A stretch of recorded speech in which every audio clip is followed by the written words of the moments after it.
Hello students, welcome back to UKB chemistry. और आज के वीडियो में हम बात करेंगे solubility of a gas in a liquid.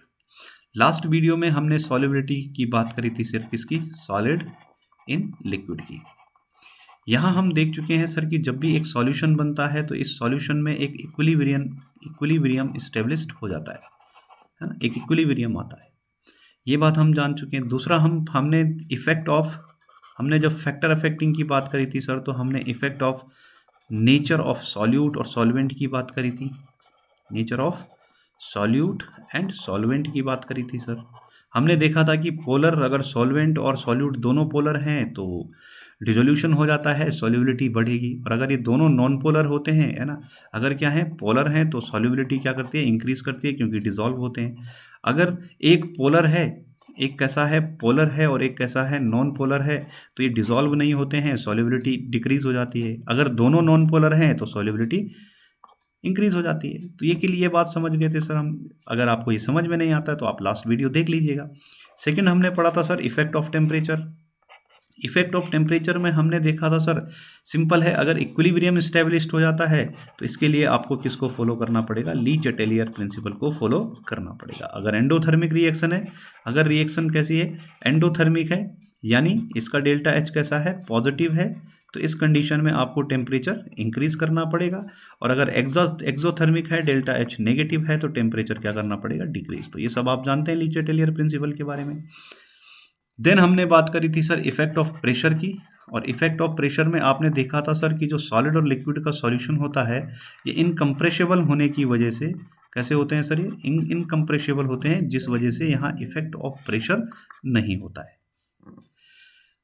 अब हम देखने वाले हैं sir solubility of gas in a liquid. क्या यहाँ देखिए, यहाँ भी सॉल्यूट और सॉल्वेंट का नेचर इफेक्ट करेगा और सेम इफेक्ट करेगा। इफेक्ट ऑफ टेम्परेचर यहाँ भी इफेक्ट करेगा और कैसा करेगा? सेम इफेक्ट करेगा। तो ये तो आप लेके चलिए कि हम जो भी यहाँ प्रैक्टिकल करने वाले हैं, जो भी हम थ्योरी देखने वाले हैं, वहाँ हमारा प्रेशर कैसा होगा और टेम्परेचर कैसा होगा सर? कॉन्स्टेंट। टेम्परेचर को हम हर बार क्या लेने वाले हैं? कॉन्स्टेंट। ठीक है। और अगर वो सॉल्यूबल हैं तो ऑफकोर्स उनके नेचर ऑफ सॉल्यूट और सॉल्वेंट कैसे हैं? या तो पोलर पोलर नेचर के होंगे, या तो नॉन पोलर के। इतनी बात तो आप समझ जाएंगे। तो कांस्टेंट टेम्परेचर पे आगे हम सारी स्टडी करने वाले हैं। तो अगर मैं कहीं कांस्टेंट टेम्परेचर नहीं बोलता हूं तो आपको ऑलरेडी पता होना चाहिए कि टेम्परेचर कैसा है? कांस्टेंट। अब solubility of a gas in liquid की बात करो सर, तो हम देखते हैं इफेक्ट ऑफ प्रेशर। तो इसका एग्जाम्पल अगर आप देखें तो आप जानते हैं कि जो हमारे पास सी वाटर होता है, सी वाटर के अंदर क्या होती है? ऑक्सीजन डिसॉल्व रहती है, जिसकी वजह से हमारे एक्वेटिक एनिमल क्या होते हैं?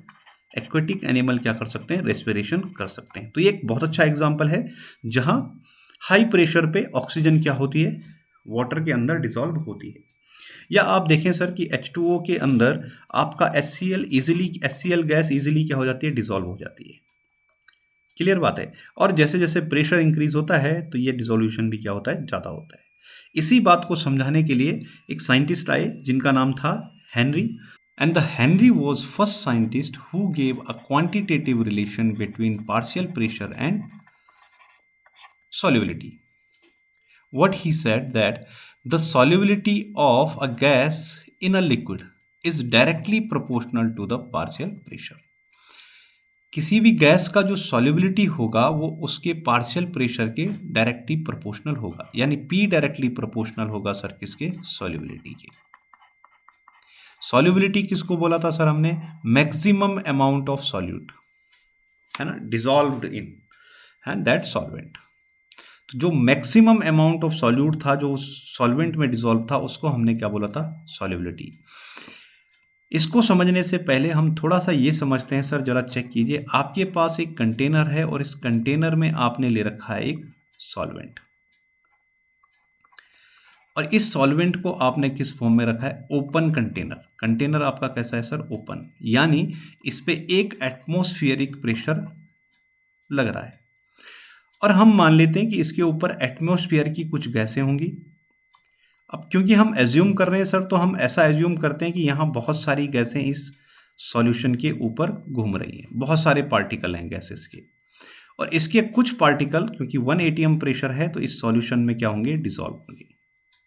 क्लियर है। अब जैसे ही आप इसके ऊपर पिस्टन रखेंगे सर, जैसे ही आप इसके ऊपर क्या रखेंगे? पिस्टन, और इस पिस्टन के ऊपर आप जैसे ही कुछ वेट रख देंगे तो ये पिस्टन कहाँ खिसकेगा सर, नीचे की ओर। पिस्टन कहाँ खिसकेगा, नीचे की ओर। और ये गैसेस के पार्टिकल कहाँ आ जाएंगे, नीचे, कुछ इस तरीके से। क्लियर है। जैसे ही आप वेट को बढ़ाओगे, जैसे ही आप वेट को बढ़ाओगे, W3 रख दोगे, ये पिस्टन और नीचे आ जाएगी सर। चेक कीजिए, पिस्टन यहाँ तक पहुँच गई है। और ये गैस के जो पार्टिकल थे ये इस वाटर में क्या हो चुके हैं सर, डिजॉल्व। इस सॉल्वेंट में क्या हो चुके हैं, डिजॉल्व हो चुके हैं, पूरी तरीके से घुल चुके हैं। और ये यहाँ पे इसको इस तरीके से दिखाने का मीनिंग है सर कि ये कहाँ आ चुके हैं, इक्विलिब्रियम में। कहाँ आ चुके हैं, और इक्विलिब्रियम में जो सॉल्यूट का अमाउंट डिसॉल्व होता है उसको हम क्या नाम देते हैं, सॉल्युबिलिटी। क्लियर है।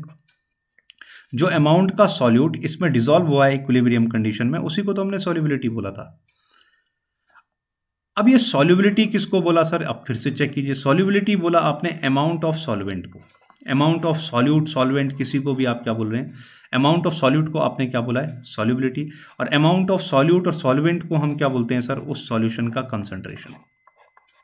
यानी जो सॉल्युबिलिटी यहाँ है ये एक टाइप का कंसंट्रेशन है। और अगर ये कंसंट्रेशन टर्म्स है सर, तो इसको इजीली कैलकुलेट करने के लिए सॉल्युबिलिटी को मैं नाम दे देता हूँ मोल फ्रैक्शन। क्या नाम दे देता हूँ सर, मोल फ्रैक्शन। क्लियर है।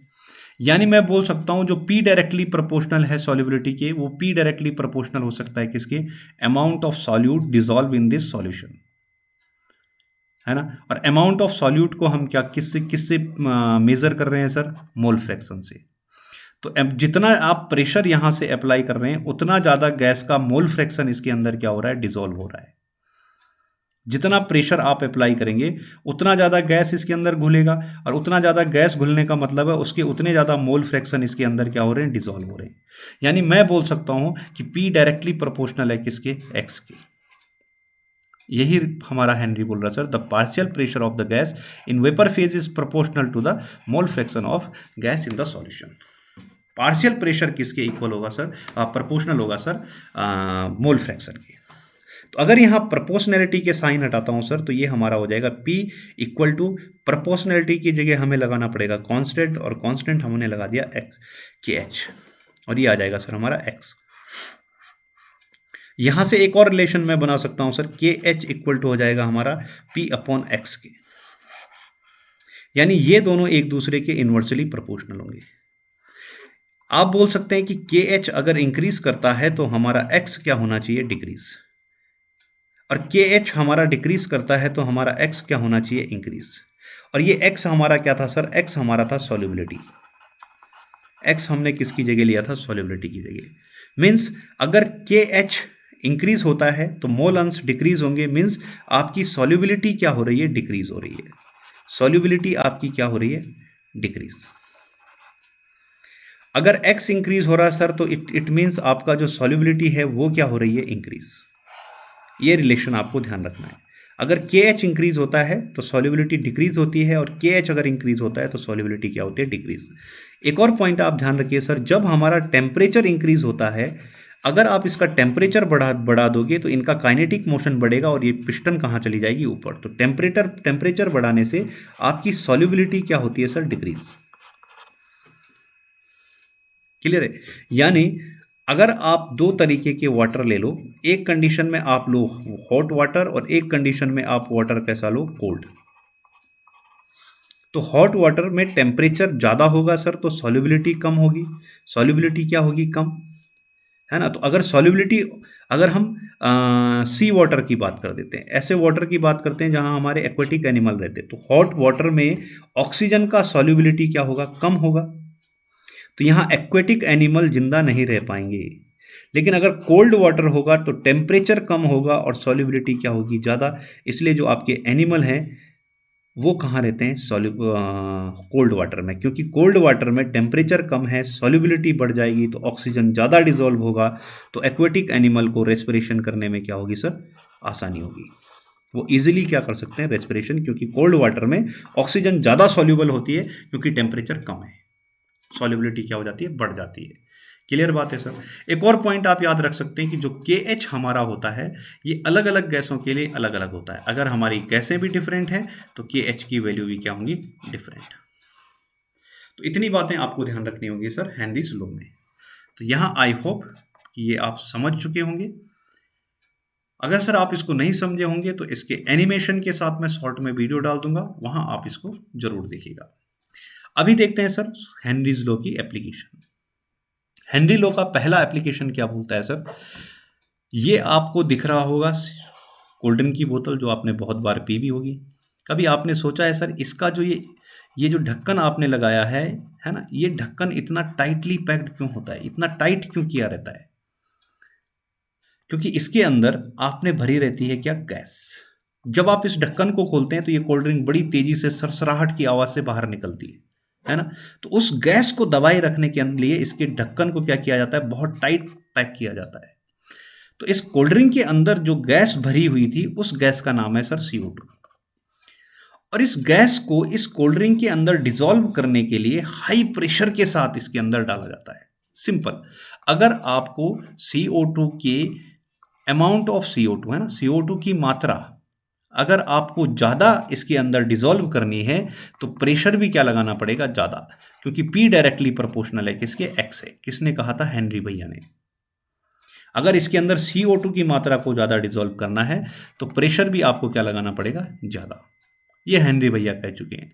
क्वेश्चन ये उठता है सर कि इसके अंदर CO2 डिसॉल्व करने की ज़रूरत क्या है, ये पूछ सकते हैं। देखिए सर, पहली बात तो CO2 क्या है, टेस्ट में अच्छा होता है आपका, ठीक है, आपको कोल्डनेस फील कराता है ना, कोल्ड लगता है जब आप इसको मुंह में कोल्ड ड्रिंक मुंह में लेते हैं तो आपको क्या लगता है सर, बहुत कोल्ड फील होता है।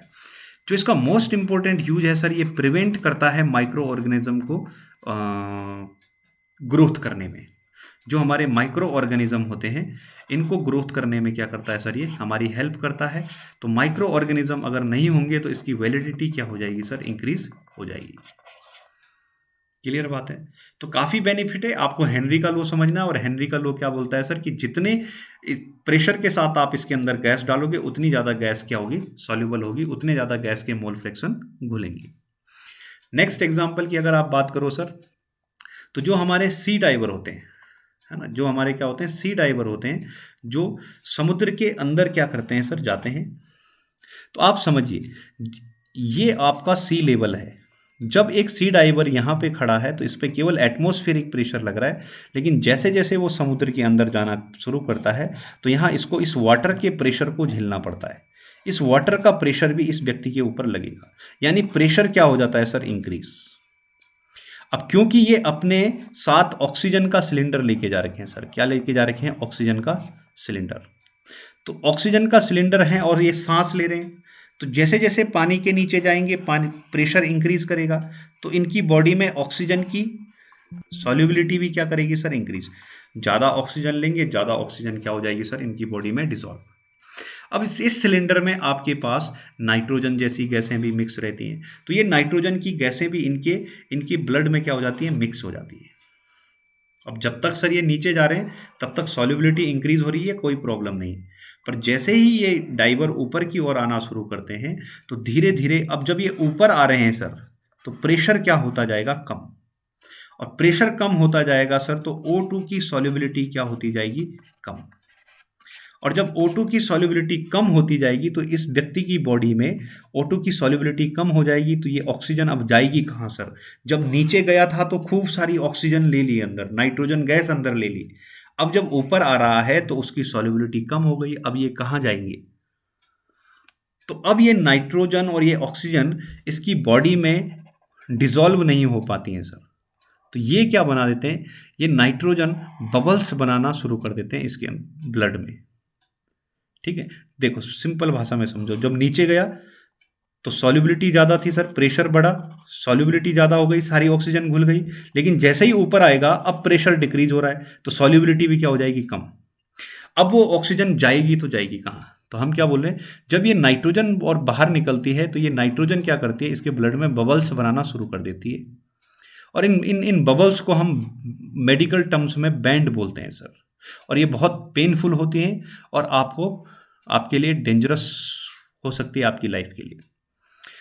तो ऐसी कंडीशन ना आए, आपकी आपकी बॉडी में बहुत ज़्यादा मात्रा में ऑक्सीजन नाइट्रोजन ना घुले, इसलिए इस सिलेंडर में हम मिक्स कर देते हैं सर किसको, हीलियम को, और हीलियम हमारी बॉडी नहीं ले पाती है ना। तो जब आप नीचे जाएंगे तो हीलियम मिक्स होगा तो आपके बॉडी में कम अमाउंट ऑफ ऑक्सीजन जाएगा, और कम अमाउंट ऑफ ऑक्सीजन और नाइट्रोजन जाने की वजह से आपकी बॉडी क्या करेगी, ऊपर आते समय आपकी बॉडी के अंदर कम ऑक्सीजन और नाइट्रोजन डिसॉल्व होगा, तो बाहर आते समय जब प्रेशर कम हो जाएगा तो डिसोल्यूशन कम नहीं होगा, क्योंकि आपकी बॉडी के अंदर ऑलरेडी ऑक्सीजन क्या है, कम है। आप कम यूज कर रहे हैं तो डिसोल्यूशन कम ही था, तो जब आप प्रेशर कम होगा तो वो ऑक्सीजन आपकी नसों में क्या होगी, बबल्स का फॉर्मेशन नहीं करेगी। क्लियर है। अभी देखते हैं सर हम थर्ड पार्ट क्या है सर, देखिए जब आप किसी हाई एल्टीट्यूड में जाते हैं तो आप जानते हैं कि जैसे जैसे आप हाइट में चढ़ते हैं प्रेशर क्या होना शुरू कर देता है, कम होना शुरू कर देता है।